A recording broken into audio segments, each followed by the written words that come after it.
عثمان غنی قرآن کی تلاوت کر رہے ہیں اور قرآن کی یہ آیت کو پڑھ رہے ہیں، اسی حالت میں ان کو ذبح کر دیا گیا، شہید کر دیا گیا۔ عثمان غنی قرآن سے بہت محبت کیا کرتے تھے، بہت محبت کیا کرتے تھے، اسی لیے عثمان غنی رضی اللہ تعالیٰ عنہ کا انتقال بھی ہوا تو قرآن پڑھتے ہوئے ہوا، اور عثمان غنی کہا کرتے تھے لو طہرت قلوبکم ما شبیت من کلام اللہ، او لوگوں اگر تمہارا دل پاک اور صاف ہوتا تو قرآن کو سن کر کے کبھی تمہارا دل نہ بھرتا، کبھی تمہارا دل آسودہ نہ ہوتا، کبھی تمہارے دل کو سیری حاصل نہ ہوتی کہ میں نے بہت قرآن پڑھ لیا ہے۔ میرے نوجوان ساتھیوں، ذرا اپنے اپنے گریبان میں جھانک کے بتاؤ آخری بار تم نے قرآن کب پڑھا؟ ہر شخص اپنے اوپر غور کرے، اس نے آخری بار بیٹھ کر کے آدھا گھنٹہ قرآن کب پڑھا تھا، ذرا بتا دیں۔ اب اگر میں یہ پوچھوں کہ آخری بار تم نے واٹس ایپ کب دیکھا تھا، کہو گے 10 منٹ پہلے۔ میں پوچھوں آخری بار تم نے فیس بک پر ریلز کب دیکھی تھی، مولانا صاحب ابھی تقریر سننے کے پہلے تو دیکھی۔ تم نے لاسٹ ٹائم یوٹیوب کے شارٹس کب دیکھے تھے، ابھی تو تقریر میں آنے کے جلسے میں آنے کے پہلے ہم نے دیکھا تھا۔ یوٹیوب کے لیے ٹائم ہے، فیس بک کے لیے ٹائم ہے، انسٹاگرام کے لیے ٹائم ہے، سوشل میڈیا کے لیے ٹائم ہے، اگر ٹائم نہیں ہے تو قرآن کے لیے ٹائم نہیں ہے۔ وہ لوگوں یہ دل مردہ ہو چکے ہیں، یہ دل کٹھور ہو چکے ہیں، یہ دل سخت ہو چکے ہیں، ہمارے دلوں کو قرآن اب اچھا نہیں لگتا، ہمارے دلوں کو قرآن، ہمارے دلوں کے اوپر قرآن کا اثر نہیں ہوتا ہے۔ ارے ہمارے دل کی کیا حیثیت ہے؟ ہمارا دل تو گوشت پوست کا بنا ہوا ملائم سا دل ہوتا ہے۔ کبھی بکرا کھسی ذبح کرتے ہیں آپ، یا بڑا جانور آپ ذبح کرتے ہیں، دیکھا ہوگا آپ نے دل کتنا بڑا ہوتا ہے، دل کی کیا حیثیت ہے؟ ہمارا دل تو گوشت پوست کا معمولی بنا ہوا دل ہے۔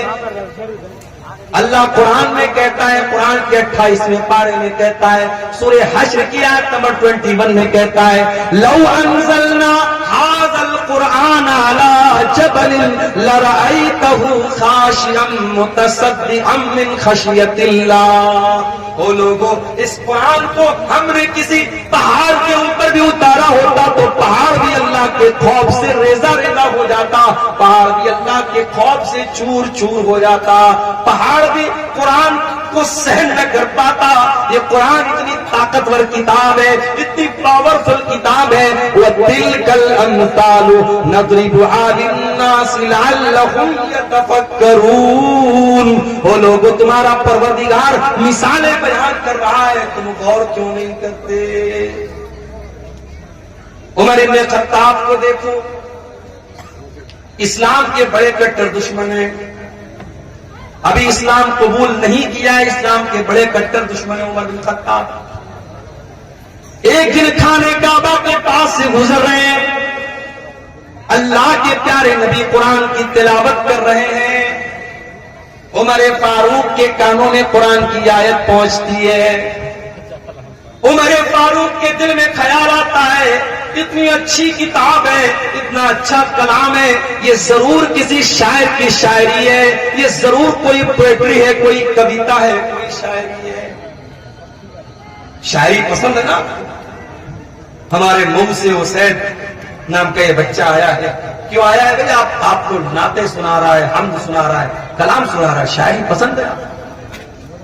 پچھلے سال ایک پروگرام میں آیا تھا، کہیں پر عدنان پرتاپ گڑھی کو میں نے دیکھا، ان کو بلایا گیا، چھوٹا سا بچہ ہے، اس کو بلایا جا رہا ہے، سفیان کو بلایا جا رہا ہے۔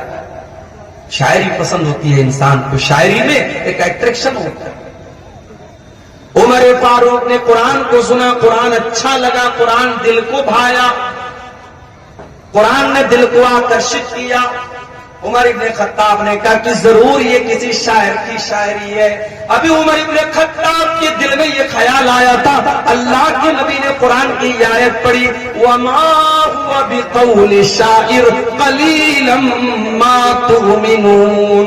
وہ لوگوں یہ قرآن کسی شاعر کی شاعری نہیں ہے، یہ قرآن کوئی پوئٹری نہیں ہے، یہ قرآن کوئی کویتا نہیں ہے، تم لوگ ایمان کم رکھتے ہو، قرآن کوئی شاعری نہیں ہے۔ جب یہ خیال ریجیکٹ ہو گیا، حضرت عمر سوچنے لگے کہ اگر یہ قرآن شاعری نہیں ہے تب اتنا اچھا کیوں لگ رہا ہے؟ اس کا مطلب کہ قرآن میجک ہے، قرآن جادو ہے، قرآن کسی کاہن کی کوہانت ہے، قرآن کے ذریعے محمد رسول اللہ ہمارے دلوں کو اپنی طرف مائل کر رہے ہیں۔ ابھی عمر ابن خطاب کے دل میں یہ خیال آیا کہ اللہ کے نبی نے قرآن کی اگلی آیت پڑھ دی، وَلَا بِقَوْلِ كَاهِنٍ قَلِيلًا مَا تَذَكَّرُونَ۔ او لوگو، یہ قرآن کسی جادوگر کا جادو بھی نہیں ہے، یہ قرآن کسی کاہن کی کوہانت بھی نہیں ہے، تنزیل من رب العالمین، یہ قرآن تو اللہ تعالیٰ نے نازل کیا ہے، رب العالمین نے نازل کیا ہے۔ حضرت عمر کے دل پر چوٹ لگی، ان کا دل تھوڑا سا سافٹ ہوا، مگر ابھی اسلام انہوں نے قبول نہیں۔ ایک دن بڑے غصے میں تلوار لے کر کے نکلے، راستے میں ایک صحابی ملے، حضرت نعیم رضی اللہ تعالیٰ عنہ نے پوچھا عمر کہاں جا رہے ہیں؟ کہا کہ آج میں تلوار لے کر کے نکلا ہوں، آج محمد رسول اللہ کا مرڈر کر دوں گا، نعوذ باللہ، آپ کی ہتیا کر دوں گا، اسلام کا کام تمام کر دوں گا۔ حضرت نعیم دل میں گھبرا گئے، زبان سے انہوں نے ظاہر نہیں کیا، وہ جانتے تھے حضرت عمر بڑے موڈی آدمی ہیں، ان کے موڈ میں آ گیا تو کچھ بھی کر سکتے ہیں۔ کہا کہ اے عمر ایک کام کرو، پہلے اپنے گھر جاؤ، تمہاری بہن بھی مسلمان ہو چکی ہے، تمہارے بہنوئی بھی مسلمان ہو چکی ہے۔ کہا اچھا، میری بہن اسلام لے آئی، میرے بہنوئی اسلام لے آئے، ابھی چل کے بتاتا ہوں۔ وہاں سے راستہ بدل دیا، حضرت عمر کہاں پہنچے؟ بہن کے سسرال پہنچے، بہن کے گھر۔ اندر بہنوئی قرآن کی تلاوت کر رہے تھے، قرآن پڑھ رہے تھے، حضرت خباب رضی اللہ تعالیٰ ان کو قرآن پڑھا رہے تھے۔ حضرت عمر نے دروازہ کھٹکھٹایا، بہنوئی نے اندر سے پوچھا کون؟ کہا کہ میں عمر ابن خطاب۔ جلدی سے قرآن کو چھپایا گیا، دروازے کو کھولا گیا۔ حضرت عمر نے کہا مجھے پتا لگا ہے تو نے اسلام کو قبول کر لیا ہے، میری بہن، اتنا غلط کام تم نے کیسے کر دیا؟ اتنا کہنے کے بعد اپنی بہن کو مارنے لگے، بہنوئی بچانے کے لیے آئے، بہنوئی کو بھی مارنے لگے۔ حضرت خباب تو ایک کونے میں چھپے ہوئے تھے، بہنوئی بھی لہو لہان، بہن بھی لہو لہان۔ بہن نے کہا کہ اے عمر کان کھول کر کے سن لے، جتنا مارنا ہے مار لے، جتنا ستم کرنا ہے ستم کر لے۔ اے عمر اب اسلام ہمارے دل کے اندر داخل ہو چکا ہے، اب تو اسلام کو ہمارے دل سے نہیں نکال سکتا۔ حضرت عمر سوچنے پر مجبور ہو گئے کہ وہ بہن جو کل تک اپنے بھائی کی آنکھوں سے آنکھیں ملا کر کے بھی باتیں نہیں کرتی تھی، آج کتنے دھڑلے سے میری باتوں کا جواب دے رہی ہے، اتنی ہمت میری بہن کے اندر کہاں سے پیدا ہو گئی؟ کہا اچھا بہنا یہ بتا، وہ جو تو کلام پڑھ رہی تھی، قرآن پڑھ رہی تھی، کیا میں بھی پڑھ سکتا ہوں؟ کہا نہیں تم نہیں پڑھ سکتے، تم ناپاک ہو، جاؤ پہلے غسل کر کے آؤ۔ حضرت عمر نے غسل کیا، پاک صاف ہو کر کے آئے، قرآن ان کے سامنے رکھ دیا گیا اور قرآن کی سورہ طٰہٰ کی آیتیں انہوں نے پڑھی۔ طٰہٰ ما انزلنا علیک القرآن لتشقى الا تذکرۃ لمن یخشی۔ حضرت عمر پڑھتے چلے جا رہے ہیں، قرآن کی آیتوں کو پڑھتے چلے جا رہے ہیں، اور ان کے سینے میں جو دل تھا وہ اسلام کی طرف مائل ہوتا چلا جا رہا ہے۔